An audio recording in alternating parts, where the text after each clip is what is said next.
You are listening to the Overwatch League Network, the podcast with Deadeye on all the Overwatch League news and information. The show with Tactical Visor on the statistics and analysis. Here are your hosts, Totally Drunk, Spider, and Slambo.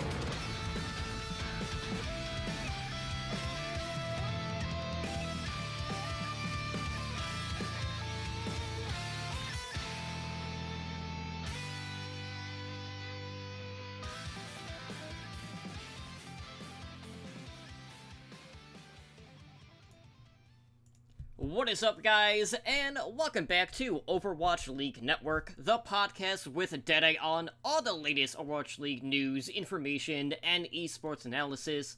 I am your host, Totally Drunk, and tonight on episode number 83, we'll be discussing the latest in Overwatch League news, share our thoughts on the many debuts and shenanigans that we saw in Stage 3, week number 1, and trust me, there were plenty of that going around.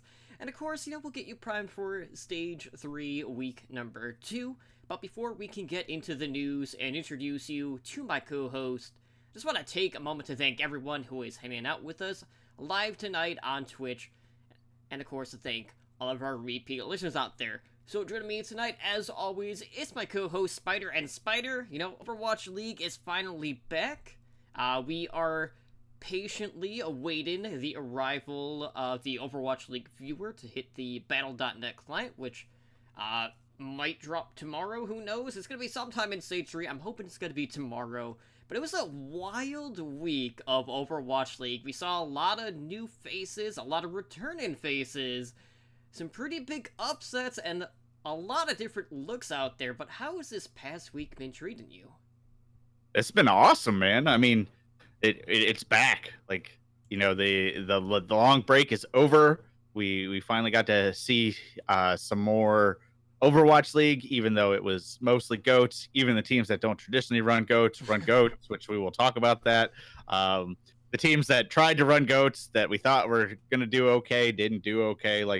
There was a lot of interesting storylines from Stage 3 Week 1, which is what we wanted. I mean, we didn't want to go in and see, the status quo. Like we didn't want to see the Shock in Vancouver just stomp out, which they won, but they didn't really stomp out for the most part.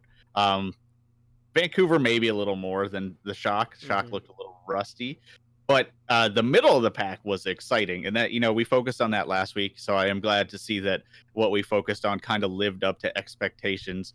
There was a lot of 4-0s. I mean, Valiant got their first 4-0 of the season, so good job for them. We'll definitely talk about them. Dallas got 4-0'd. I did not. I watched clips of that game because it was late, and I was like, I'm not staying up to watch this. I'll watch it in the morning. And then I saw the scoreline, and I'm like, I'll watch the highlights now because I am not going to do that. And it that was rough. And they I don't want to say they redeemed themselves against Washington because it was Washington. So I have a lot of worry about the Fuel, but all in all, like it was the perfect start to Stage 3. It was what we wanted. The only other thing I guess I could have asked for would be a meta change, but that's the chance of that happening now is gone. So I have to enjoy what we have. So I did, and I did. I thought it was a good week. What about you, man? How was your return to Overwatch League? It was a solar coaster, let's be honest, because Soul decided to throw out multiple looks this week, but you know what? It kind of paid off in the form of 2 4-0. So for what is probably the only time ever, the Dynasty are actually atop the stage stand-ins. Probably won't stay that way, but I will take it as long as I can. But it was really exciting. There were a lot of games that I thought going in I wasn't going to be invested in that ended up being a lot more intriguing. Case in point, like the Outlaws going up against NYXL, because Outlaws were playing a lot of DPS comps. We got to see Meko getting swapped out in favor of Sabiobi, who was running a lot of Sombra, so we got to see different Sombra goats from NYXL. And we actually got to see SBB quite a bit over the weekend, and I have to say, in that first set against the Outlaws, you could definitely tell that there was some stage rust, but in that second outing that he had he was pretty much lights out on the summer, which I was happy to see. So there's a lot of intrigue, a lot of things to kind of digest and kind of like figure out, are some of these teams in the middle of the pack really starting to branch out more to separate themselves from, a lot of the other teams that are within a game or two of them. So with that being said, let's go ahead and jump into the news from this week. So to start things off, we did have a roster change for the Los Angeles Valiant, who have continued to make some adjustments, and this time they have released a DPS player, Bunny. Now, Bunny had first joined the LA Valiant back in March of 2018, after he was traded from the Seoul Dynasty. And of course, looking back, he was part of that lunatic high roster that made up the core of the Dynasty in the inaugural season. And, his playtime this season has been almost non-existent. He's only put in about 6.5 minutes on stage.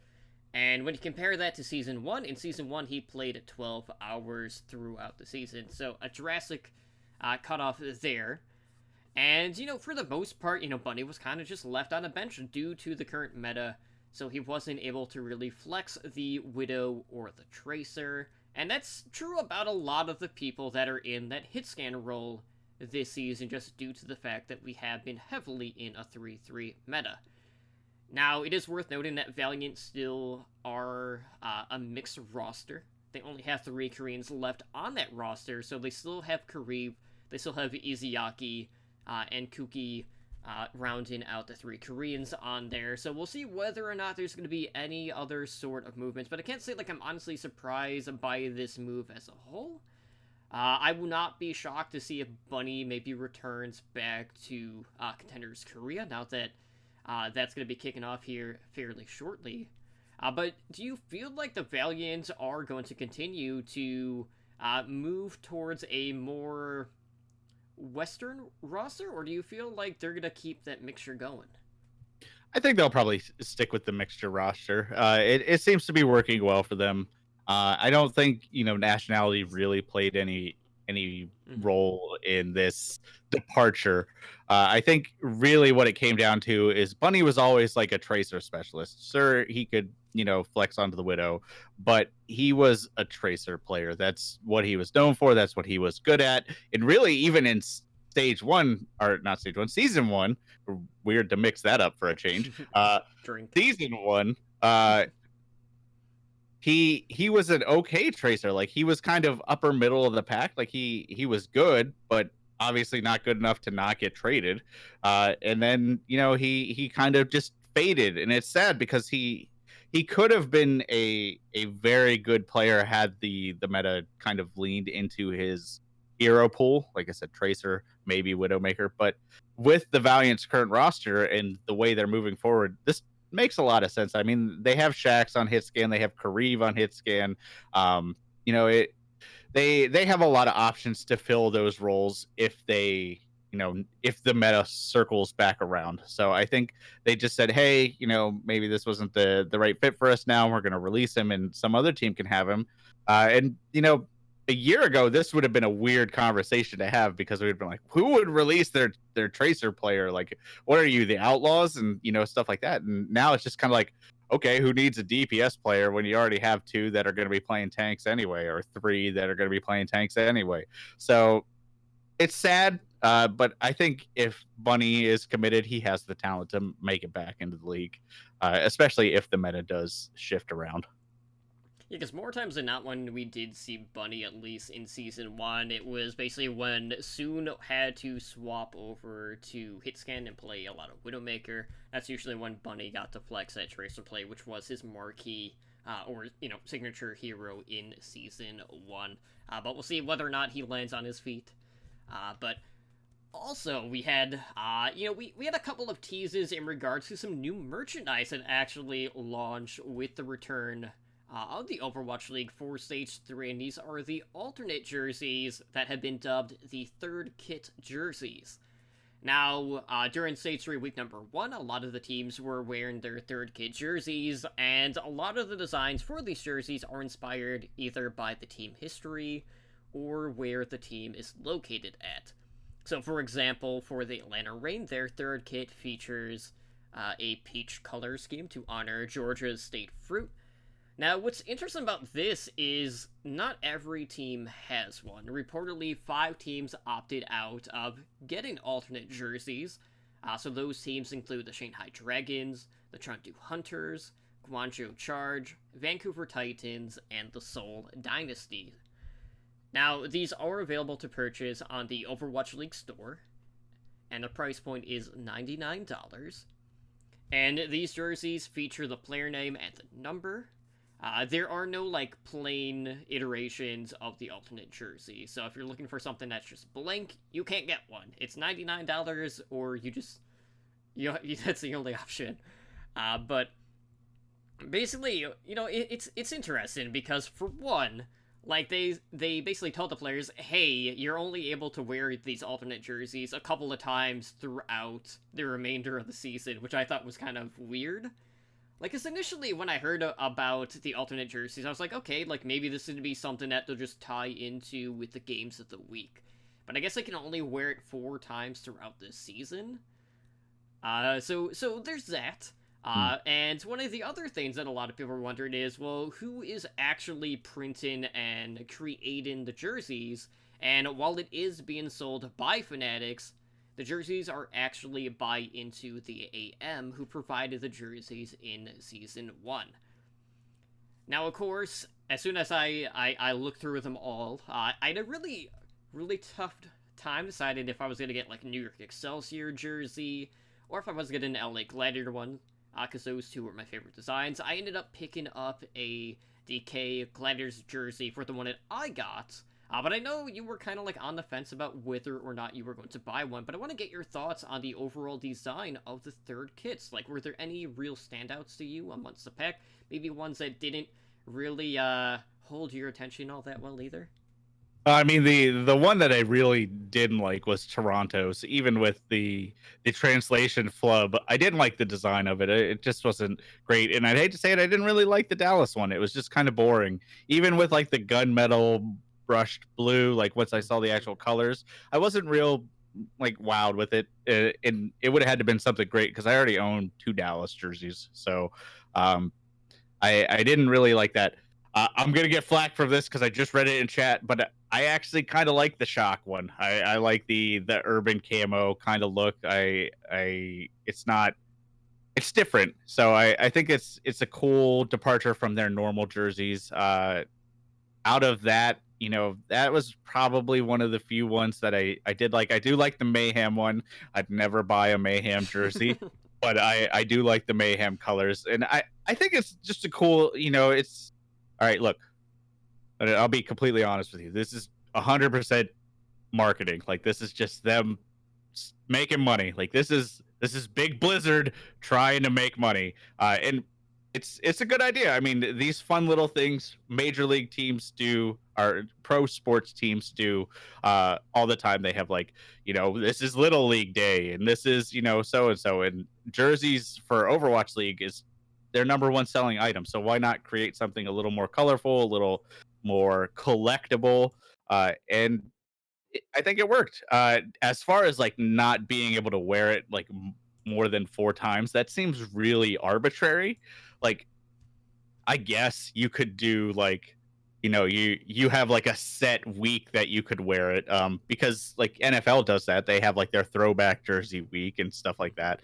So I can see like maybe they don't want to overshadow the original jerseys, especially in like the Mayhem's case. Because if I was a Mayhem player, I'd be like, all right, look, I'm just wearing this new one because that one's way better.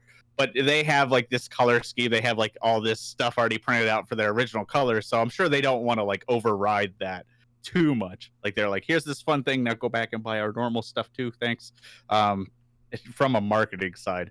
But all in all, I think it's like a cool, fun little promotion. I think they expand on this. Like I hope they expand on this into the future. Like maybe we'll get like special home jerseys. And then they'll have like an away jersey and stuff like that, rather than just like the color swap.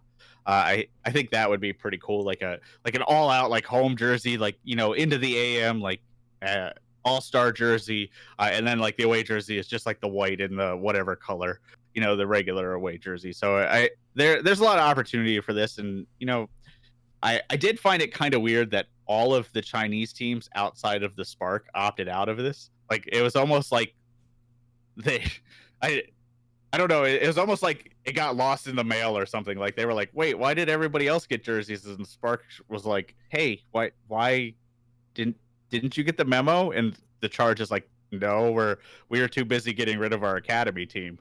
So I don't know. It's hey, I like them. Like I like the idea of it. Not all of them were a success, but it's fun to see them do this kind of stuff.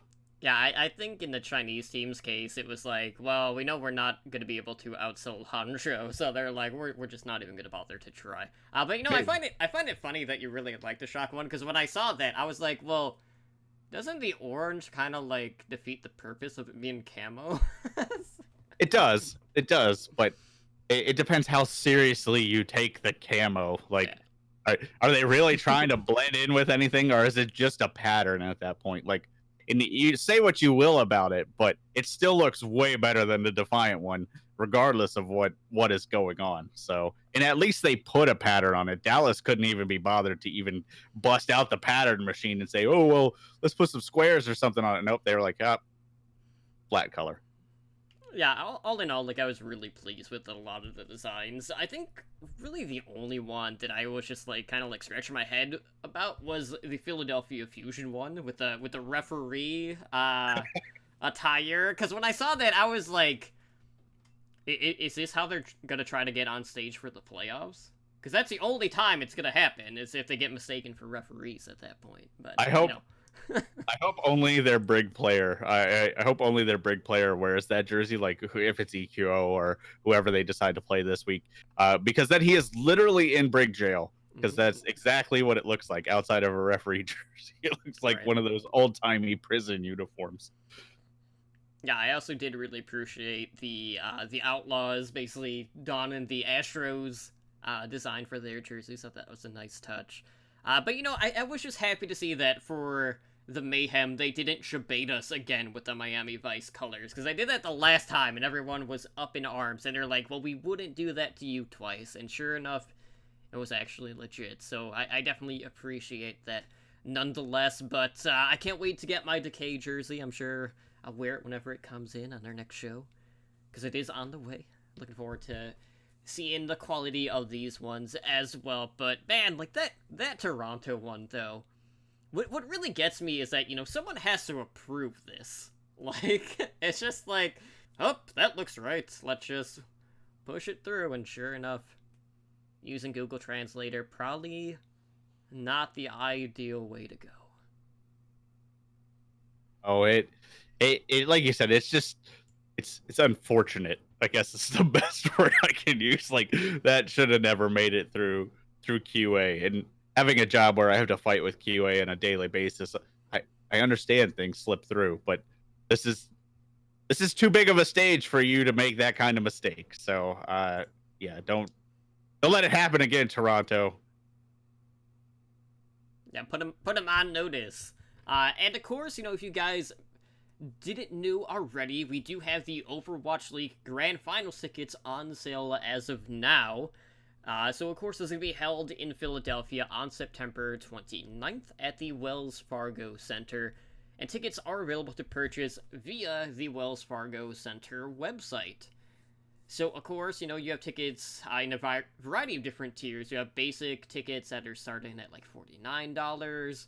I know they have like a Grandmaster package that's costing like, I think it's like $299, where it basically gets you like a seat in the first 3 rows on the floor. You can get on-site parking. You can get like a waiter service. You get a Soldier 76 statue for the players to sign, which the statues in themselves are a pretty hefty price tag already to begin with. But all of these add-ons definitely bring a lot of value to that overall. And unfortunately, I'm not going to be able to go, but I know that you are looking at going, and you had used a website. So how easy was it for you to navigate the website, snag your tickets, and how excited are you for the trip to Philly? On It top, was super. I do Well, want to know really quick though. On top of that, though, you also get to abandon Ed because Ed's gonna be in your area when you're gonna be up in in Philly. oh, really? Oh, we'll have to figure something out. Because I think I'm just driving up the morning of. I don't know if we're going the night before, but uh, to your first question, it was super easy for me because I didn't do anything. I had someone else buy them for me.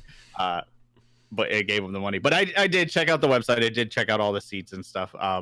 It's fairly easy. I mean, they have a lot of various prices. I mean, they start at 49 and they go all the way up. So you can find pretty much whatever you want. In terms of pricing structure, I will warn you there are a lot of fees. So like we bought the $69 lol ticket, and each ticket ended up being about $87 on its after all the fees and stuff. And then we got the master upgrade. So we didn't go like full all out because the like Ed says the VIP is a little much, especially because I put in for media passes. So if Blizzard, you're listening, hook a dude up, man. I could use some media passes, do some interviews, shill your stuff. I'm good at that. But all in all, like I think it was really well laid out. I think the structure is well made. I don't know what type of seats are left because we actually bought ours on like the pre-sale. Like we had the code to get in for the pre-sale, so we got in pretty early. Like we got in there that morning, and we got pretty good tickets at the tier that we got. Like we're still on the lower floor. We're still in like a low row number, so we're like pretty close to like the master level, or the grand master level. Like we're not first three rows, but we're pretty good. Nice. But all in all, like I'm excited for it. I hope that I get to see somebody like DJ Khaled, because I feel like you have to be there live to experience that monumental of a concert. I don't know. It's hard watching it on the screen. You're just like, yeah, this is going horribly. And then I talked to people who actually went, and they said, it wasn't bad. And then some people were like, it was really good. And then like 90% of the other people were like, I don't know what he was doing on stage, but that wasn't music. So I'm curious to see what they do this year. I hope they kind of keep it a little more low key, like maybe do like a quick opening ceremony or something, and then just go forward. Like I don't think they need a big music act, and I don't think they need a big show. Like we're there to watch Overwatch League. Let us watch Overwatch League. Like I'd be happy if they just put like the casters back on stage and be like, here, Caster Showdown 2.0. That kind of stuff. Let's So just get the Apex rap battles going again. Well, I Yep. mean, you know what? Like, we don't have like the highest expectations because we're coming out of a BlizzCon that had a county fair headlining band as one of the three musical acts. yeah. I mean, it's weird because they seem to take the musical acts very seriously, but they're also very out of touch of what most people really listen to. And musical acts for Blizzard games are going to be hard to nail down anyway because they have a wide variety of people that play their games. It's not like, if you're at a county fair, you can get away with like country music or soft rock because that's most people who go to like a county fair are like, yeah, that's my kind of music or something like that. Or if you go to like a festival or something like Blizzard, it's like my music's different than your music, different from Edinar's music, different from, Trenchfoot's music. Like we all have our own tastes. So even people who enjoy just Overwatch, it's going to be hard to nail down. Now compound that with other Blizzard games, it's going to get even worse. And then throw in travel in the Philly area. Like, don't even bother, Blizzard. Just throw a DJ up there or something. Have him play a couple of songs while you introduce people, and be done with it. There you go. So outside of that, we also had one other player movement that we do need to talk about, and this is from the Atlanta Rain Camp, who have actually... Kodak basically decided to, like, step down in order to join Atlanta Academy. Now, there's been a lot of discussion in regards to whether or not he's two-way status. And we did get some clarification from Selfless Brad on this on the competitive Overwatch Reddit, which I will talk about in just a little bit. But basically, Kodak is joining Atlanta Academy, who recently took 4th place in the Atlantic Showdown, which basically pitted some of the best teams from North America, Europe, and South America. Obviously, if you listen to Heroes Never Die, you would know that South America got knocked out. They lost their only spot in the Gauntlet. EU lost this spot, and they dominated. Fusion University, crushed everyone, beat Team Envy in the grand finals. Ended up going to Trials Korea, where they just had their first games last night. Their next game is tonight, but they are 2-0. So we'll keep an eye on that. But Atlanta Academy recently finished in 2nd place in the Western Division of Contenders North America, where they did fall to Team Envy in that respective finals. And this move does come after Atlanta Academy recently released their flex support, Bird. Now, going back to some of the clarification comments that we saw on Reddit from Selfless Brad, he says that Kodak is not on a 2-way contract due to some technical reasons, but his benefits are staying the same. So he's still going to be staying with Atlanta in the team house and will attend their daily Overwatch League strategy meetings. And, you know, we saw like a lot of like split time between Kodak and Dogman earlier on in the season, but lately they've pretty much been starting Dogman full time. But Dogman is basically seeing 12 hours of playtime on stage, and when you compare that to Kodak, Kodak has only put in 3.5 hours. But when you look at the stats, Spider, at least in regards to the average per 10 minutes, there's not, like, a huge amount of differences, to be honest, between the two. You have Kodak, who does slightly more damage. He actually does more damage and more healing, but he's not getting as much eliminations or final blows. But Dogman, he has been dying more than Kodak, so there's... I don't think it's, like, such, like, heads and tails between, like, who's the better of the two. Both have had, you know, some pretty good moments. Both have had some pretty awful moments. But for the most part, it seems like this was completely Kodak's decision, just because he wasn't playing, and he doesn't want to lose any of that luster. So what better way than to go help out your affiliate team when Atlanta Academy really has been one of the strongest teams coming out of North America. So there's a good chance that this might even lead into something like the Gauntlet later on in the year for Kodak. Yeah, and I mean that's specifically what he talks about. If you read his twit longer, even though it wasn't that long, he specifically mentions like he's chasing the Gauntlet at this point. He wants to go in and he wants to compete, and the way, you know, Overwatch League is now, it's basically about building synergy between 6 people. Atlanta made the decision that they're going to do Dogman. Like you said, their stats are pretty comparable, even though their playtime is very different. So we don't know if Kodak would have kept that up, or maybe he would have been better or worse. Like it's hard to say, but right now their stats are pretty comparable. So you start looking at intangibles. Like obviously Dogman's going to bring a certain level of communication. Like we know how much he talks. We know, you know, how much he yells and stuff like that. So if you watched any of their videos, watched any of the, like Twitter and stuff, you know Dogman talks a lot. And he's very good at maybe not necessarily shot calling, but conveying information, tracking ults. And as Trenchfoot says in the chat, like Dogman's kind of the face of Atlanta at this point now that DeFran is gone. So I think there are a lot of intangibles that you can't take away. So it was good that Atlanta made a decision, because you'd hate to see someone of Kodak's ability and caliber kind of just fade to obscurity, kind of like the Bunny treatment almost. Right. Because he was very talented. Like, you know, we were all high on him last year during World Cup, you know, obviously contenders, all that going on. We were very excited to see Kodak play in the Overwatch League, and then, you know, half man, half dog comes out of nowhere, takes a spot. You know, we don't know any of the behind the scenes stuff, but it is good. I want to, like, I try to be a little funny and a little jokey, but I want to be a little serious here. This was a good move for Atlanta on multiple different fronts. But the biggest one is the PR front, because everybody that follows Overwatch knows how hard it is to play in tier 2 right now, and they basically said, look, Kodak wants to play in tier 2. We're still going to take care of him because we think he's still Overwatch League level talent, and he obviously brings a lot to the team. So I think it was very good for Atlanta to step up and take care of him. Like that's awesome. So he's basically a tier 2 player making Overwatch League salary while cultivating his talents and stuff like that. So I am excited to see if he can chase that gauntlet.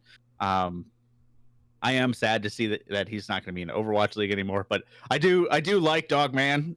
He is on my fantasy team. Ramses keeps trying to send me trades for him, and I keep refusing him trades. So I will keep Dogman. I think he's a great player, and I think this is a great move for everybody involved, at least for the time being. And he'll get more exposure because he'll be playing alongside our good boy Sugar Free. Well, I hope everything works out. Hopefully, ATL Academy secure one of those 2 spots for that NA division in the gauntlet, and hopefully NA crushes it again. I'm not going to hold my breath, though, especially when, we have 3 Korean teams involved when we do get to that point. But anyways, obviously, it was a pretty crazy week. We have started to see some teams really start to separate themselves from the pack. There have been a couple of other, Lonsei teams that have kind of always been in discussion that have started to definitely free fall at this point. So let's go ahead and talk about whose stock has been on the rise and whose stock is going down. So I will kick things off, and, speaking of Atlanta lately have been looking fairly good. And I know they didn't secure a win, but Atlanta across the board have been looking stronger. And if you look at their past 5 matches, Atlanta has really started to play up to the level of their opponents, because in that 5-match stretch, they defeated the New York Excelsior twice. They basically proved that wasn't a fluke the second time around. And, of course, they took a map wins against the 2 top teams of the Overwatch League, that, of course, being the Shock and the Titans. And I have to say, if there has been, one suspect part of that roster, regardless of what movement there has been with Kodak going to work with Atlanta Academy, the flex support has still kind of been, one of the finicky parts of this roster. There are a lot of times when, I like Dogman. He is great entertainment value. He has a good fantasy Overwatch League value. That doesn't necessarily always result in the best usage of Transcendence or stop him from feeding. It's a rough go of things, but across the board, outside of that, Atlanta have definitely been leveling up. Baby Bay has been doing pretty good. There's been times when he's been outpacing Sinatra in regards to Zarya ult percentage, getting it quicker than him, which is always good to see. Maybe his damage output hasn't quite reached that level yet. But if you're able to go toe-to-toe with Sinatra on that role, when Sinatra's kind of been at the forefront of the Zaryas in the league, that does speak volumes about him as a player. So I definitely have my eye on Atlanta, and it's going to reflect in our power rankings that will, of course, drop later in the week, because a lot of us are seeing bigger and better things from Atlanta, despite, them not coming up with too many wins as of yet in Stage 3. But that's going to change if they continue to play up to the level of their opponents, because if they're taking maps against the Shock and the Titans, they should be taking a lot of maps against these middle-of-the-pack teams. Now, in regards to a particular team that has kind of been free-falling as of late, let's talk about the confusion. The referees themselves, the Philadelphia Fusion. I want to believe, I want to say that Fraggy is the answer. I'm not convinced. But their main tank woes and EQO being in rig jail nonstop, just their 3-3 as a whole, whether you want to call it trash goats like Jane did, or if you feel like it's uninspired, it just seems like Philadelphia has lost that clutch factor that really was centric to them in the inaugural season. And that was something that came into play time and time again. It seems like when we're talking about winning team fights in the neutral game, this team middles out very quickly. And it just seems like right now they are on a downward trajectory, and I'm really worried that this team isn't even going to be able to make like one of those top spots for, the end of season playoffs. They'll probably still be in the discussion for the play-in tournament, but it just seems like this team has really lost their footing, and I don't know how they're going to be able to turn things around when it seems pretty evident that Fraggy's not going to come off of the bench at this point. Yeah, we're gonna talk about the fusion a little later, so I'll save my thoughts for then for a majority of it. But I have to agree with you on both points. Like Atlanta is highly trending upwards. They start the stage 0-2, but it was a close 0-2 on both accounts, and they played the two best teams in the league. So you have to look really. I hate to say it, you'd have to look at the inner teamwork because sure, Dogman feeds. He has his moments where he's out of position or he's too far forward or he uses trance just to say, "All right, guys, come on, I use trance. Let's go try to do something." But I think that's their play style. I think that's how they punish opponents. That's how they force them to make mistakes. Because I kind of talked about it a little bit, but that's what Atlanta does. Like that, they force their opponents to play sloppy, and then they just play slightly better than them. And that's typically how they pick up their map wins. The problem with the Shock and the Titans is they're a good enough team that even when they're playing sloppy, they can kind of bring it back around. And we absolutely saw it with the Shock. Like Atlanta forced the Shock to look horrible. Like they were making alt mistakes. They were using double support alts. Like they were making uncharacteristic. Like they were making season 1 Shock mistakes, which we haven't seen. So I think that's just their play style, and I think they just need to rein in Dogman a little bit. You don't want to do it too much because that might throw off the rest of their game. And as far as Philly, like I said, I'll talk about them a little more later when we go into kind of like our deep dive of the past week and the future week and stuff like that. But I agree, like Philly is a mess right now. So my trending upwards is all the tier 2 newcomers. We got to see a bunch of new people play this week. Not all of them coming from tier 2. Like we got to see some old players return, like SBB. We got to see some players play that haven't played in like 2 years, like Quartermain, stuff like that. But specific players that like recently came from tier 2, like Gods, Fact Fiction, Byram, Shark, Highly, Illicit, and Nero. Are kind of the ones that I picked out. That is most of the notables for people that debuted, but teams that ran players like those players specifically ended up with a map differential of 18-13. So a positive map win differential. Thank the Soul for that. Soul definitely had a big part in that. But the obviously teams that have switched to these players are doing a little better. The Defiant lost, but they looked better. And that's really Jamiroquai. Yeah. Jakirin is not a tier 2 player. He was a player that got stuck on a boat. So, and I will talk about him in a second. But these tier 2 players are making a difference, and that's what we want to see. So I hope that they continue to do well. Obviously, I hope that they start picking up wins, specifically in the Defiance case. But Fact Fiction made he had a rough first game. Like he had a welcome back to the stage. Here you go. You're gonna get boomed. And then he definitely made up for it in the second game. Like he was landing shatter kills like nobody's business. I think had he kept going at that pace, he might have come close to the record after that first map. So I'm excited to see what these tier 2 players can do. So for my down, we're gonna talk about our guy Jamiroquai and the Chengdu Hunters because Jakirin, he I don't think he's the answer for the Hunters. Like he did not look to be what the Hunters needed. Like we keep talking about how important it is building synergy, building team play around 6 core players, and then they're like, well, he was going to be our main tank to begin with, but he got stuck over there, so then we got shoehorned in with Amang and his wrecking ball. But that's kind of become their style, and every time Jakirin was in, they didn't look. I don't want to say they didn't look like the Hunters because they really didn't, but they didn't look like they were on the same page. Like he would not push in when they needed to push in. He would push in when they didn't need to push in. Like it just seems like to put it in like musical terms, it was a different beat. Like they were going at different tempos.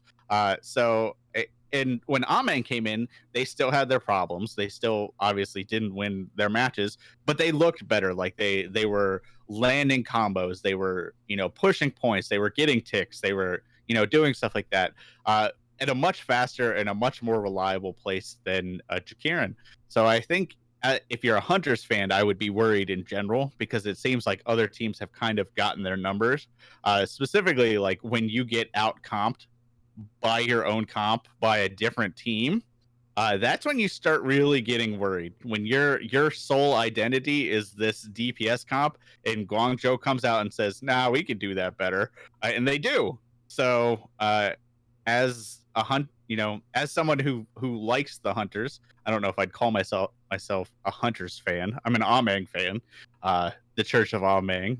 But beyond that, if you are a Hunters fan, I would be worried because it seems like they're hitting that identity crisis phase that teams are having.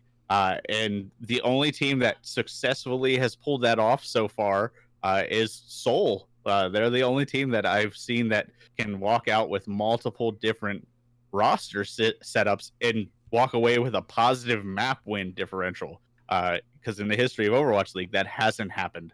So I think the Hunters need to either say, all right, we're going to go Amang and we're going to stick with this crazy, wacky thing that everybody loves us for, or we're going to go with Jakirin and we're going to try to run traditional. In whatever you do, you have to buckle down and do that. Look how well it's worked for the Spark. Like they basically said, this is what we're going to do. This is how we're going to do it. And these are the players we're going to do it with. And they're trending upward. So I worry about the Hunters in stage 3 and beyond. Well, you have to remember, Jakirin, he swam out that way. Holding up that Reinhardt hammer is just gonna wear you out further. He didn't have any gas left in the tanks, and that's why it just felt so lifeless from the Hunters this past week. But I absolutely agree.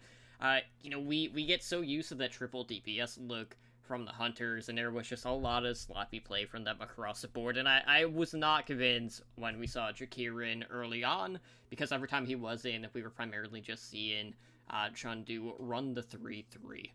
Now that being said, of course, there was a lot of experimentation this week with compositions. A lot of people were either, trying out DPS for, like, the first time ever on stage this season, or people trying to incorporate Sombra even if they don't really have any playtime on Sombra, kind of like SBB on the New York Excelsior. But it was a wild week. But across the board, the debuts that we saw, there were a lot more hits than misses, but Jakirin was definitely one of the bad misses, to say the least. But anyways, let's go ahead and move into our post-game discussion for Stage 3, week number 1. And let's start by talking about Atlanta. So Atlanta, they have, without a doubt, one of the toughest weeks in regards to who they had on the schedule. They did not walk away with a win, but you know what? I don't think you can really be disappointed in the output that we saw from the Atlanta Reign across the board.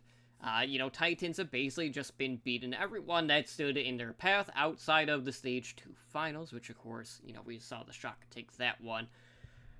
But lately, it just seems like it doesn't matter who's in front of Atlanta, they're always putting up a tough test. And, as I mentioned earlier, if Atlanta's able to take maps off the Shock, take maps off the Titans, they basically boomed New York Excelsior not once but twice, which, there really aren't that many teams in the Overwatch League that can even say that. Where do you think right now Atlanta sits? Like, do you kind of put them in a similar position that we saw maybe Philadelphia in the playoffs last season? Like, maybe this is the best, like, non-elite team that can pull off that upset potential come playoff time? I think that's a perfect way to put it, actually. I think they are like the underdog team. They are the team that can surprise people. So if they get into that bracket at the top, they could make a run at it if they keep this up. And even if they don't, they are definitely the team that can make it in that sudden death tournament and surprise everybody. Like, I think that's the perfect way to put it. I think they are that wild card team. I always reference like the New York Giants who beat the Patriots after their perfect season. That kind of team. Like, the Giants were 9-7 that year, so Atlanta could be that team that says, like, everybody's like, nobody, you don't have a chance. You can't beat the Titans at 3-3, and then they come in and do it. So I'm excited to see where Atlanta goes from here. Like, I think they are. I wish they still had DeFran, because I think that would lend more to it, not to slight Baby Bay, because he's definitely getting up there. But yeah, I think Atlanta could make a run for it. And of course, speaking of Philadelphia, as I mentioned earlier, it seems like Philadelphia has been dealing with a lot of issues running the 3-3. I know a lot of people are really wanting to see them unleash Fraggy.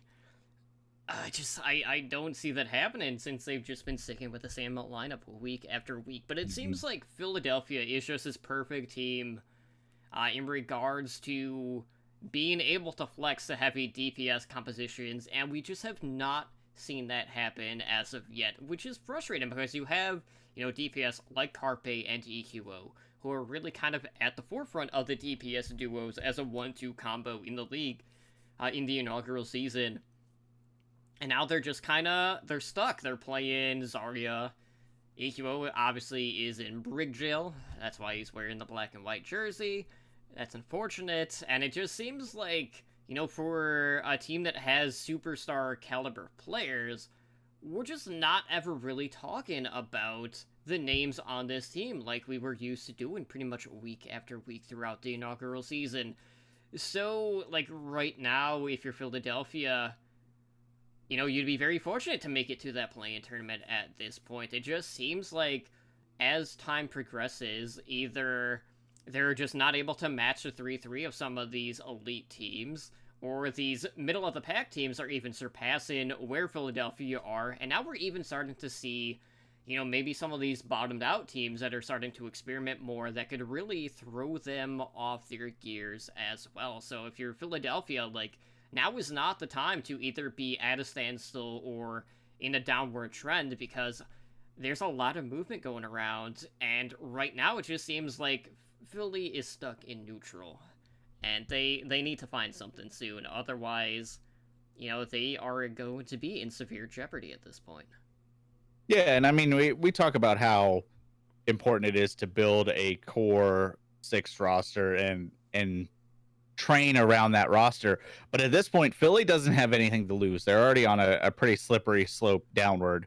So try Fraggy. If he doesn't work, whatever, then you can go back to Sato. Things don't change. Like, play him for a game.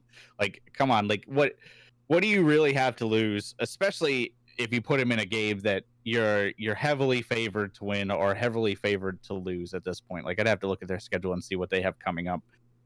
But it just, I don't know. Sato doesn't seem to be communicating with the team. Like, he's caught out multiple times. He's not aggressive when he needs to be. Like, he has those core main tank problems that you can't have in GOATs. And I don't know if that's his fault or if that's a support fault, or there's a lot of missing cogs in this Philadelphia team. Like, it actually really reminds me a lot of how the Valiant looked at the beginning of the season. Like, there's a lot of things wrong with this team, so you can't really pin it on one person. So changing things up could be what this team needs, because that's how they jump started themselves in season 1. They brought in EQO, replaced Shadowburn, stuff like that, and that's when they really started to pick up And they still had their downward slides, but they maintained a higher level of play after that.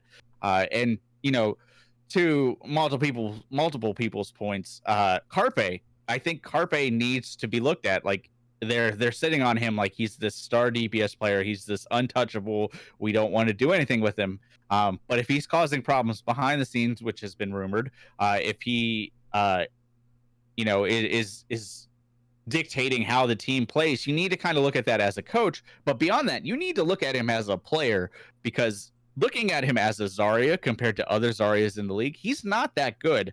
He's in the bottom 10% for average energy. He's in the bottom 10% for damage. He's in the bottom 10% for ultimates, which kind of goes with damage. He's kind of middle of the pack for the other stats. And then the only thing he seems really good at on Zarya is not dying. Like that's the only thing he was in like the upper half of the league, which doesn't really matter if he's not generating a whole lot of energy. So I don't know if that's like, if that's Sato's problem. Like maybe he needs a more aggressive tank so he can generate more energy, and that will lead to more damage. That it's hard to pin that on Carpe, but you need to start looking at this stuff. So we don't know what Philly is doing, but it seems like they're content to just say, all right, this is our team, this is what we're running with, and they're gonna run it into the ground. Like it's sad to see, because I talked about them last week. Like we don't talk about them a lot because there's not much to say. They don't look great. They look like a middle of the pack team. Like it's almost like they're like the less popular Dallas Fuel. Like they have really, really bad weeks, and they have they have okay weeks where they play really bad opponents. So it's something that Fusion fans need to look at, but it's something Fusion themselves need to look at and say, we need to start making some changes. And I will double down and say Dallas needs to start looking at some things too if they want to, make a run at things.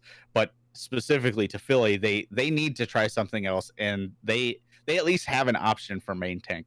The downside to Philly is they can't really play too anybody else because they don't have too many other bench players. Elk is gone at this point, so depending on who gets sick when. People are making the joke on Reddit like we're two bad flus away from seeing Fraggy on Zenyatta. So Philadelphia really doesn't have the deep roster to make these kind of moves. So I think they need to start looking at picking up a couple of different players from tier 2. Obviously these tier 2 players are doing well, so go out, find some tier 2 players. I mean, you have an academy team that basically raffle stomps the tier 2 scene. You think maybe you could find somebody that could play for your team. So I would honestly argue that they could play their academy team in Overwatch League and it would probably have better results at this point. I honestly wouldn't even argue with that. And it's important to note that with Fusion University now competed in Trails Korea, that basically takes away potential scrims between the main roster and their academy team, who, if you've been watching Contenders, or if you saw the showdown, you would know just how good Fusion University has been, especially at running 3-3, or even, the May variations of 3-3. But, like right now, it's a rough go if you're Philadelphia. Now, that being said, the future for this franchise as a whole, like, if they're able to just bring up Elk and Alarm together, whenever Elk returns back to the team, Alarm will be eligible next year. That support duo has so much potential, and maybe that's going to be the thing that finally unlocks them as a whole as a team. So we'll see where they go from at that point. But right now, they definitely need to address some issues, and we haven't seen like a rush for them to go out and actually do that right now. So we'll see whether or not management is going to decide to make some changes, or if they're just going to continue to kind of middle themselves out. But that being said, there have been teams out there that have been doing a lot of experimentation, and probably none more so than the Soul Dynasty. So the Soulmates, they brought out multiple looks in Stage 3, week number 1. And before I talk about the lineups, let's talk about really quick, just a quick refresher of the primary lineup that we saw throughout stage number 2 for the Dynasty. So on the tank line, pretty much throughout the stage, we saw Marvel paired with Michelle. We saw Munchkin and Fitz as a DPS. I'm gonna do air quotes because it's 3-3. And of course, we had the Lunatic Kai backline of Ryu Jaehan and Toby. So what happened this week? So one, I nearly had a heart attack multiple times because when I see these lineups initially, I knee-jerk reaction. I'll be honest, as a Dynasty fan, I was like, okay, Fisher's in, okay. We'll see how this works. But like, I was really excited to see Highly and Illicit come in. And of course, for game 1, we got Fisher, Michelle, Fleta, Fitz, Highly, and Toby. And this was a game that they were going up against the Florida Mayhem, who had a couple of new players in their own right. And Dynasty, to come out, they take that 4-0. It's like, okay. Like, I would expect them to 4-0 the Mayhem. And then game 2 happened, which was against the Guangzhou Charge, who, as we mentioned, this is a team who is starting to unlock a lot of their pieces. We got to see a lot more variations in regards to the team compositions, a lot of which was just due to the fact that Nero is 18. They're able to run, like, the Sombra Pharah DPS comms, which are very hard to do, as opposed to, only having the option to run the Sombra, so it's definitely unlocked potential for them. But the Dynasty come out, they run Marvel, Zunba, Munchkin, Illicit, Ryu Jaehan, and Jexei. And they actually ended up getting another 4-0. So, looking back, Spider, one of the things that we've kind of always looked at is how are teams maintaining their rosters? How are they cycling in players? And I know this year, primarily, I think Chengdu Hunters have probably done the best job in regards to incorporating multiple people. But now, all of a sudden, the Dynasty throw 2 different looks out, which were completely different than what we saw in stage number 2. You have kind of like a mixture of the old guard and the new guard in both cases.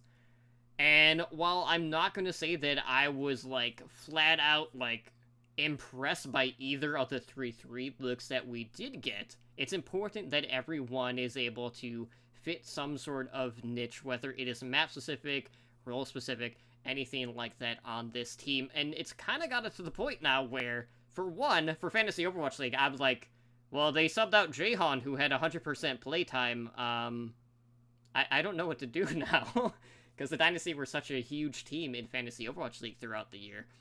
But it kind of puts these other teams in a position where you honestly don't know who is going to come in for the Dynasty anymore at this point. And it brings, like, this level of intrigue and mystique to this team. So I'm really anxious to see what look we're going to get next week, whether it's going to be, like, a lineup 1, a lineup 2, or a return to what we saw in stage 2. Or maybe they'll just come out with something completely different just to throw people off that much further. But talk about, like, what better way to start off than by taking all 8 maps with 2 completely new lineups. And, you had a lot of debuts, a lot of people returning to the stage for the first time. And you know what? I can't be happier, even if it was kind of hard to watch at times. Just knowing that our 3-3 in stage 2 was, probably top 5, top 6 in the league at that point. I think it's a good idea. I think they saw their roster, they saw their talent, and they said, look, we have 2 easy games week 1 of stage 3. We're doing okay in ratings, or in rankings and win losses.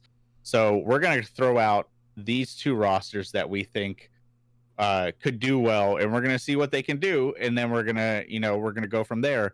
We have these 2 new players, Highly and Illicit.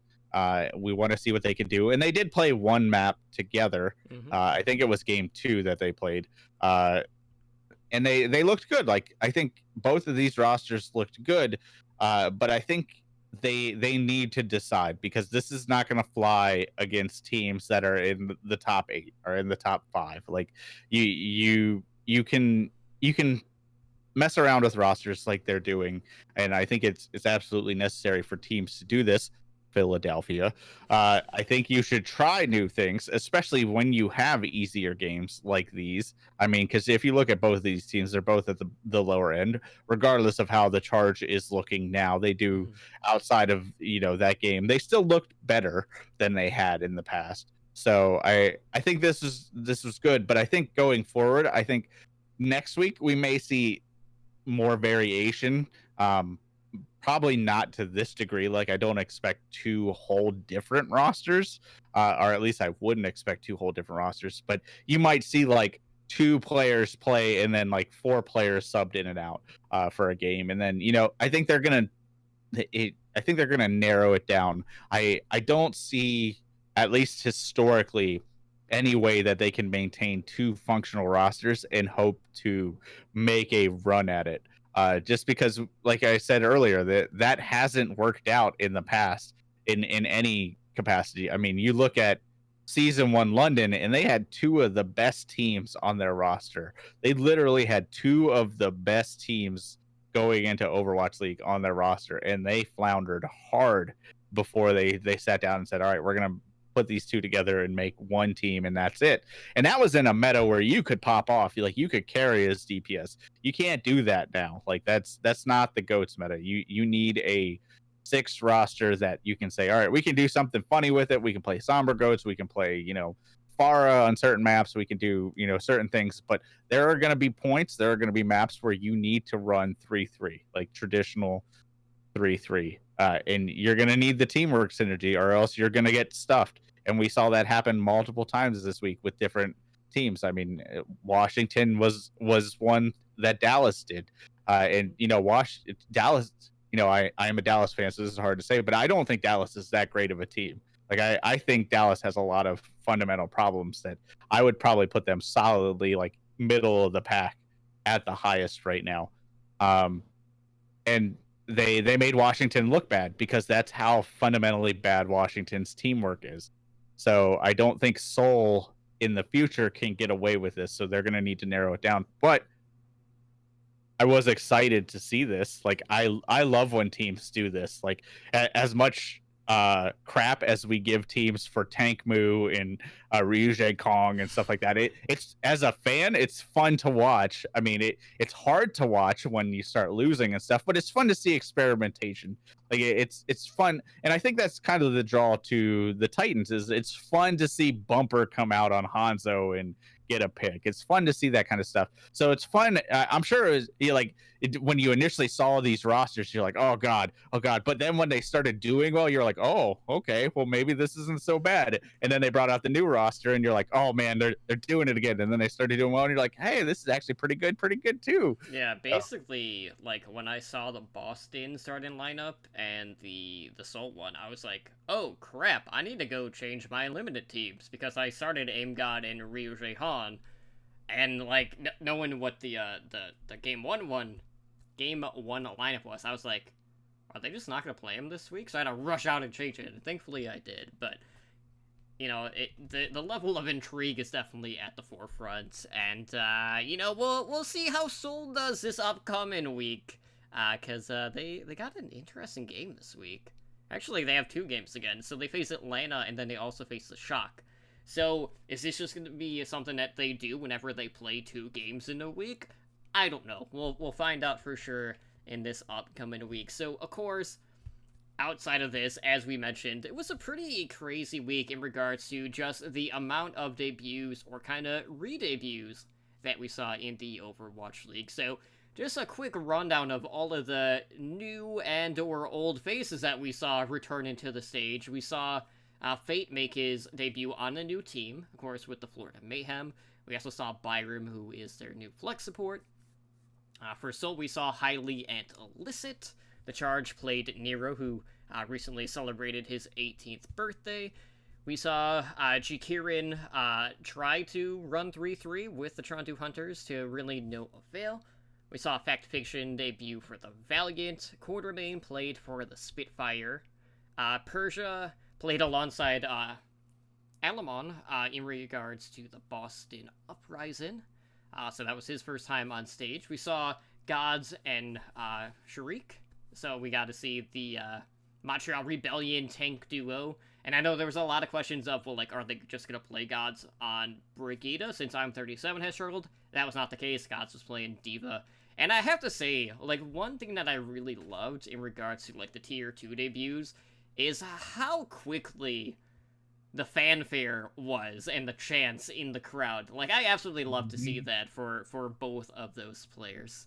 And then, of course, we saw SBB back on stage for the first time this season, basically. Getting to play a lot of Sombra, which, you know, as I said earlier, like, that first game against the Outlaws was pretty rough, but this is not a hero he has a lot of time on. That second out-in was definitely a lot better, but, you know, it's always good to experiment. So now they have two options on Sombra, should they choose not to play Meko, which is another thing that I know impacted a lot of people's fantasy this week. This guy right here, he was one of my starting tanks, and I was looking to pick up a new tank thanks to that choice. And Ramsey scooped Gods up already, that butthole. I was like, I thought about picking him up last week, but then I was like, no, you know, if they don't start him, you know, that would just be a wasted tank swap. And all my tank players are starters already, and now I don't know. Like, one of my tank players is a starter, so like in 1 week my tank fantasy flip-flopped. So but yeah, I was really excited about, you know, all these tier 2 players, obviously, because I already talked about him, but like God specifically, like when he walked out, like the arena, I don't want to say erupted, but it definitely like got louder and people were cheering for him, and that was like, I don't know, it was a good feeling for me because he's been one of the players that I've been like, he needs to be an OWL. He needs to be in Overwatch League. Like, he needs to be in there. And there are many others like Davin and, you know, other players that deserve to be there. Right. So I do quickly want to note about Davin. He's not listed on the Giganti roster anymore. So he might be signed in somewhere. Hopefully we'll get an announcement soon, but I just wanted to point that out really quick because that's been one of the names that you and I consistently talk about in regards to the OWL ready players in tier 2.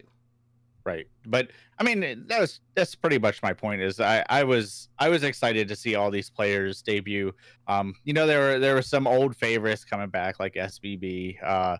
Fact Fiction was the one I would probably say outside of Gods that I was most excited to see, just because you know, I followed him on the tier 2 scene. I was there in the arena when he almost beat Korea in the World Cup, you know, till he fat fingered that jump and jumped off of Eichenwald, you know, that kind of stuff. But I was excited to see him go out and play. And the first game was rough to watch. Like, there was definitely some stage jitters and some booming going on via the other team. But then they turned that right around and said, nope, you know, we're going to show you what we can do with this new roster. And they did. So I am highly excited to see how all these teams do moving forward. Honestly, the only team that I felt completely whelmed by was the Florida Mayhem. Like, their all Korean roster, they did not impress me. Like, they played Seoul and Seoul dumpstered them. Like, I guess Seoul is the superior Korean team when it comes to Korean teams. So at least in those two. So it was a good debut. Like, that's what we want to see. The only thing I'm curious about, though, is have we gotten like a deadline for when they can stop buying players? Because I feel like there's got to be a deadline at some point. Like last season, we had like that strict, you have between stage 1 and stage 2, you know, the end of stage 1 to the end of stage 2, and that was it. Whereas this season, it's kind of like, oh, well, we keep signing and releasing players. So I haven't been able to find it. Like, I looked at it probably for like half an hour today, and I haven't found anything on it. To be honest, I don't know off the top of my head, and I don't have my mic mute up in order for me to research it during the podcast. But we'll look into that, because, you know, that'll be a dead giveaway whether or not Davin is going to be playing soon or not. Yeah. So it was a fun week. Like, looking back at stage 3, week 1, it was, like I said at the top of the show, it was pretty much everything we wanted from the beginning of a new stage. We got to see experimentation. We got to see old favorites. We got to see some upsets. We got to see some high-flying antics from Farah. You know, we got to see Paris actually win games. Like it was interesting. Yeah, we saw Gladiators basically take over Paris. We got to see Havana for the first time, and we got to see the different approaches that defenses have been taken. So we got to see, you know, some bunker basically like in the, I don't know if it's even a hotel, but like it's a straight shot to the you know, the gas station there. We saw a lot of defenses play right by the gas station, like literally That was right crazy. outside the attacker spawn. So I have to say, like, across the board, like, I wasn't, like, dreading Havana, like I was watching, you know, the map of Paris. And that being said, I have to say, like, in regards to Paris, the team, where the hell has this team been? Like, I don't want to be, like, too quick to be like, Paris is back, but, like, they definitely turned my head this week, and I'm looking forward to seeing if they can keep the momentum that they did build in Stage 3, week number 1, because they did look like a different team, and a lot of that was just built around the fact that Danye was just playing out of his damn mind, so I hope to see some consistency from him. Now, that being said, of course, we got some pretty big games coming up for Stage 3, week number 2. So I figured we'd start by what the official game of the week is from the Overwatch League, which of course is the first game every Sunday, this stage. And this Sunday, we start off with a match between the San Francisco Shock and the Seoul Dynasty. Now, this is a second game for both of these teams. I know the Dynasty also play on Saturday.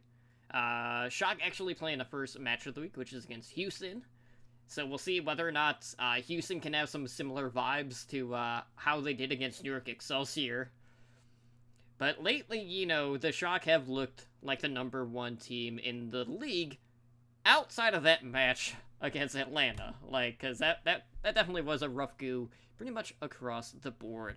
But knowing how much experimentation has been going on, what lineup do you feel like the Dynasty are going to move forward with in what is going to be their toughest test to date this season against the San Francisco Shock? I'd imagine we'll probably see something similar to that game 2 lineup. The Marvel, Zumba, Munchkin, Illicit, Ryu Hong, and Jexay lineup. I think maybe you'll get Toby in there instead. You know, something closer to their primary stage 2 lineup. But it's hard to say. Like the game 1 lineup with Fisher looked really good. And when you're playing against the Shock, you kind of want to throw things at them that they're not used to. And that game 1 lineup was able to do that with Fleta. Like they had a little more looks than 3-3. Like they had a couple more options. So they could run that one. It's hard to say, but I would expect something similar to their stage 2.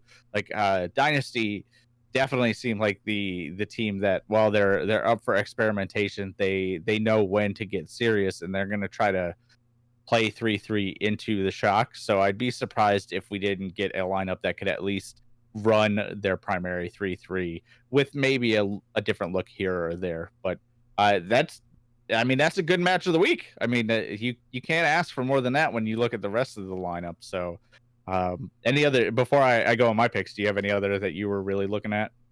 Ooh, man. See, this week is kind of interesting. I really like...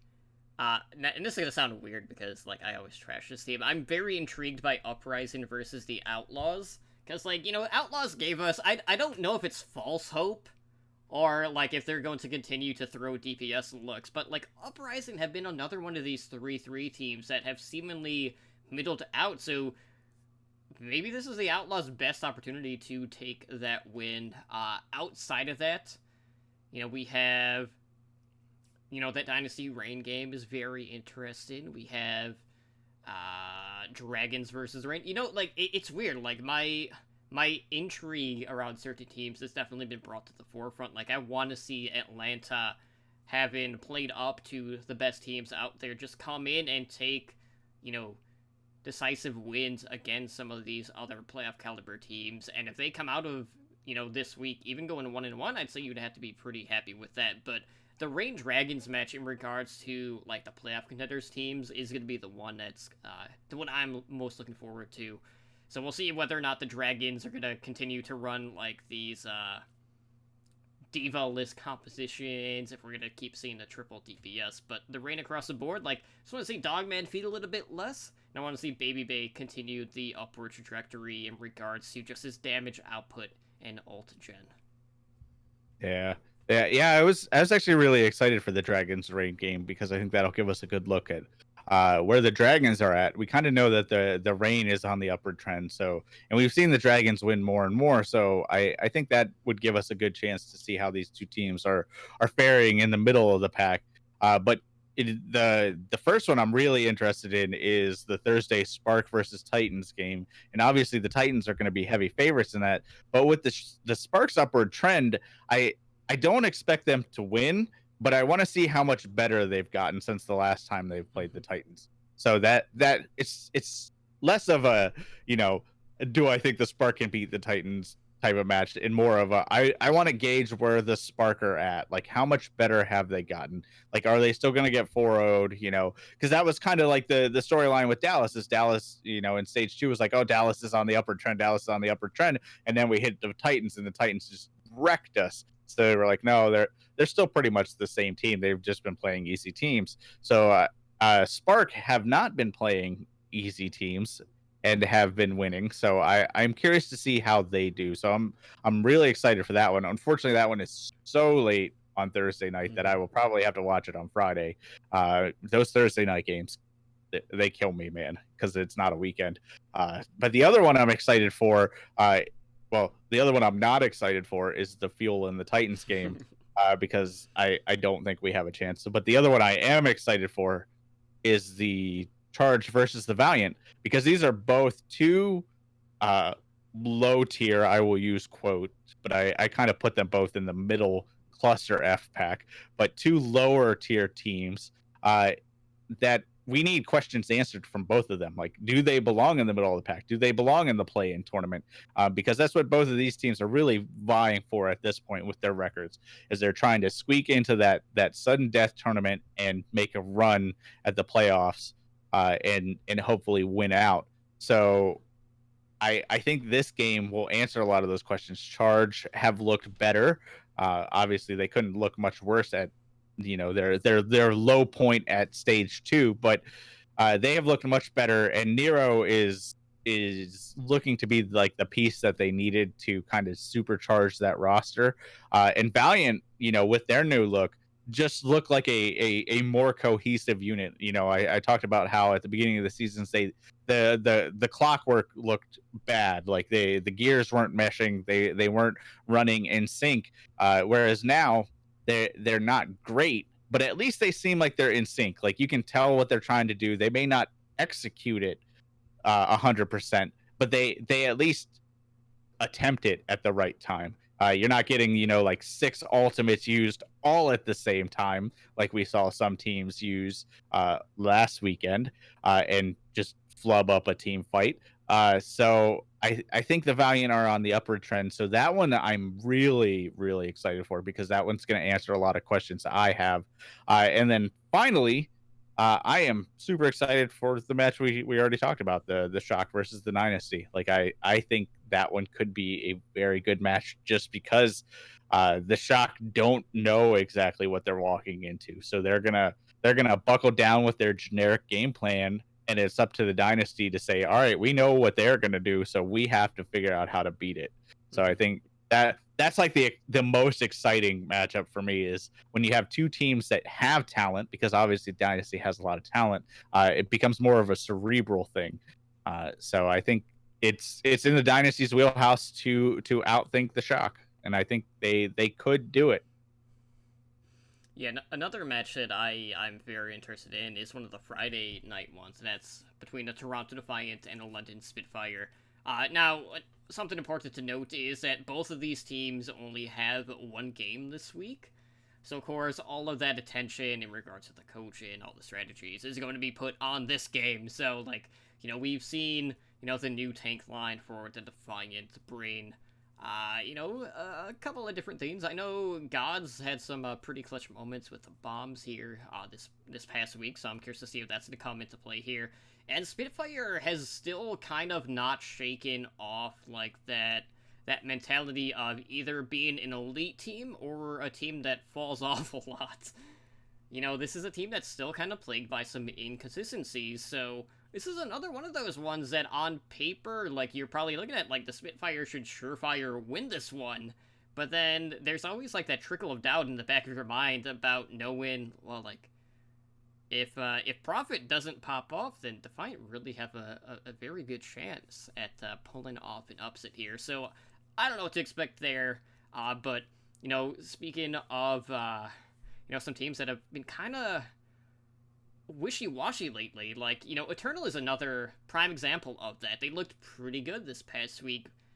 And then this week, they're starting off their week against the New York Excelsior. So talk about putting yourselves through the meat grinder at this point. So I feel like regardless of if there's any Sombra experimentation going on with, say, Bjolby, with NYXL, NYXL should still be heavily favored in this match in particular. I've not looked at the maps that are going to be played in this series, but maybe if Paris has a home game, maybe they'll fare a little bit better. But across the board, of course, like the big thing right now is whether it's going to be this week or next week. We're definitely going to have a clearer picture in regards to that play-in tournament. It's about time that, like, we're ruling people out of the season playoffs, and it's coming up quick.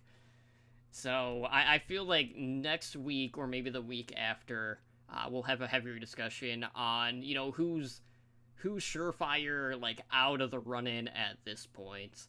That includes Waterloo, Florida, Houston, a couple of the mainstays that you would probably expect. But we're getting to the point now that we'll have a better picture of who the 7th through 12th teams are going to be, and a lot of these matches that are coming up are going to be featuring teams that are going to be in that middle of the pack. And as long as there's like a 1 or 2 game differential, a lot of these matches that are coming up are going to have a lot at stake. And this is when we're going to start to see the win record come into play. This is when we're going to see the map differential really starting to come into play. And I know, like, even for the Dynasty, who are kind of like one of those bubble teams who make, like, the top 6, they have a massive map differential compared to a lot of the other teams that are on the cutoff line, where if they pick up a couple of wins, then all of a sudden they're going to have, like, 12 to, like, 14 maps over whoever is currently in 6th place, which is crazy to think about. Because you have the Spark, who have been winning games, but a lot of them have been fairly close, so their map differential really isn't all that good, so they're another one of those teams that we have to keep a close eye on in the coming weeks. Yeah, actually, the Spark have lost more maps than they've won while maintaining a 9-6 record, which is crazy to think about. But yeah, absolutely right. Like, Seoul has a plus 13 map differential, and that's insane. So their wins are clearly wins. Whereas you're looking at teams like Dallas has like a plus 4 map differential, and they're at 10-6. So they're only 1 game ahead of Seoul right now. So yeah, a couple of wins and they'll be ahead of them. They'll be ahead of Seoul, depending on how, or not Seoul, London, LA does. Like, Seoul could easily jump up to like top 4 with a couple of key victories. So yeah, I mean, looking at the brackets and stuff, and looking at time left, probably 2 more weeks, and if Mayhem and Justice continue their consistently bad play, they will probably be out, because I mean, right now Florida is sitting at 1-14 with a negative 31 map differential, which is that's going to be hard to come back from, because even the person sitting at the bottom of the play-in tournament right now, Atlanta Reign, is at a net 0 map differential. So they have a large hill to climb If you are a Florida Mayhem fan, all 7 of you, you need to get together and pray, do some voodoo or something, because Florida is almost statistically eliminated. But Yeah, you should let management know which 6 Koreans you want to replace this current iteration of the roster for next season. yep, give Bare Hands a call and say we need some new Koreans. So it's going to be exciting these next couple of weeks. So I am really looking forward to it. I just hope the level of intrigue continues to stay either the same or grow. So, we want to see a lot of different looks, which is what we got Stage 3 week 1. And I'm hoping for the best, because we don't want to see each stage kind of have, like, the same flavor every single time. So, I'm hoping Stage 3 is just going to be this consecutive, like, wacky iteration after iteration moving forward. But with that being said, I think it's time that we wrap things up for the night. So if you guys want to help us out, one of the best things to do is to go leave us a review over on iTunes or your podcasting app of choice. Any sort of feedback or constructive criticism is always welcomed, just because that will offer us insight on how we can make for a better listen experience for you guys. If you want to find some additional content to, listen to or watch, consider checking out Overwatch Recall, which you can find a ton of Overwatch League, Path to Pro, Fantasy Overwatch League podcast, like video casts as well. That is on our website. And then every Sunday night, I release the weekly recall, which is the episodic listens of all the podcast episodes that were released in the prior week. So to find the latest, be sure to follow Overwatch Recall on Twitter at OW Recall. Now, of course, if you would like to support us further, you can do so by checking out our Patreon page. We have tiers starting at just $1 a month. You can find more information at www.patreon.com/OWL Network. So you too can join the likes of Blaze and Bob, Brendan, Gabby, Josabal, and Owl in helping our network grow. So we appreciate any support you can throw our way, whether it is on Patreon, Twitch bits, subbing to us with their Twitch Prime, all of that good stuff. All of it goes directly to helping our network. And of course, speaking of our network, this week we have our game night that is on Saturday. That would be June 15th. We'll kick things off at 7 p.m. Pacific time. So join us for a night of custom games, which are definitely going to include some workshop modes. I'm still really hoping to get that podcast host gun game so we can just dumpster Ed. That's 100. Like, I'm not even gonna try to win. It's gonna keep looking for Ed and just keep killing him. I've been looking around for the code to get like the OG gun game where, like, if you get killed with an ultimate, you have to go back a character, or if you get killed with the same character, you have to go back a character. I know they're out there, so I have to keep looking, but I think we should do that one, because that would just add more insult to injury. Just because every time Ed gets on Widowmaker, I'll just dumpster him. I like it. So if anyone knows what the impart code for that specific gun game is, please let us know. But of course, it'll be a fun night of custom games. We'll do team drafts, all of that good stuff. And we'll throw some wacky things in there as well. But it should be a fun night. And of course, we'll stream all of that on our Twitch channel that night. So come join us, hop in Discord, talk with us, shoot at us, all the good stuff. It should be a night that you do not want to miss. And of course, Spider, we have a number of different ways how our listeners can get a hold of us. So why don't you go ahead and let them know how they can do that? Sure thing. If you'd like to email the show, you can do so at contact@owlnshow.com. You can check out our website, www.owlnshow.com. Twitter @OWLNShow. YouTube is youtube.com/Overwatch League Network. You can chat with us on Discord. It's discord.me/OWLNShow.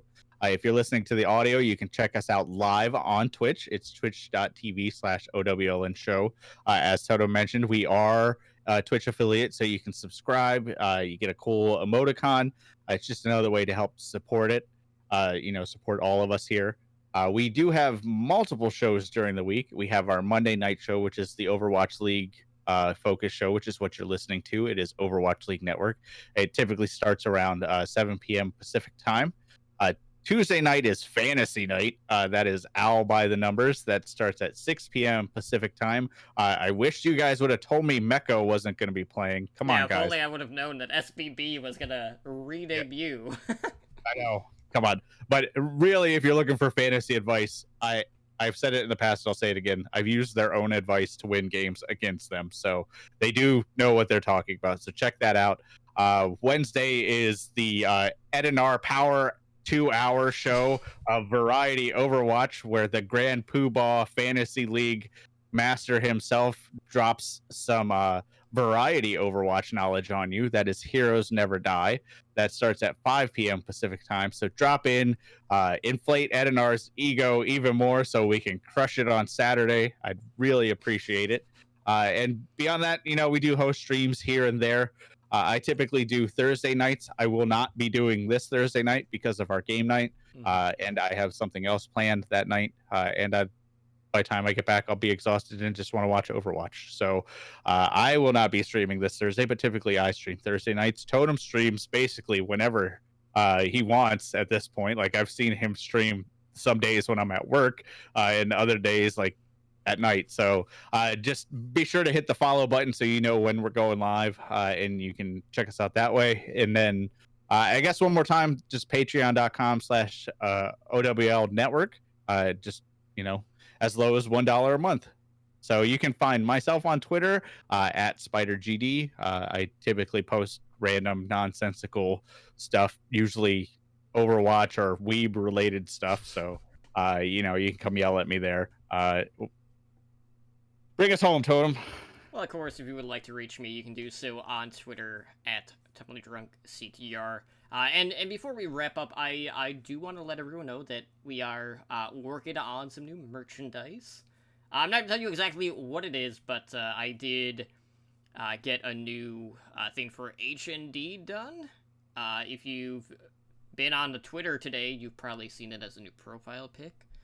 But we may or may not actually use that for what we are working on, but we are looking at getting a new design done for some new merchandise coming soon, so it'll probably be a couple of weeks before we actually unveil that, because we're currently working on concept designs, but as soon as we get the designs done up, of course, our patrons will probably get the first look at that, and then we'll probably show it on screen whenever we have the designs done up, but stay tuned for new swag coming to support our network, so I'm greatly looking forward to seeing how that turns out. But with that being said, I want to thank everyone again for hanging out with us tonight on another episode of Overwatch League Network. This has been episode number 83. I've been your host, Totally Drunk, joined as always by my co-host Spider, and we hope to see you guys back tomorrow night for our Fantasy Overwatch League podcast, OWL by the Numbers, when we gripe about missing stats in the API, and I know Ed and I have actually been testing out daily Fantasy Overwatch League. So stay tuned for that, but until then guys, take care, and have a good night.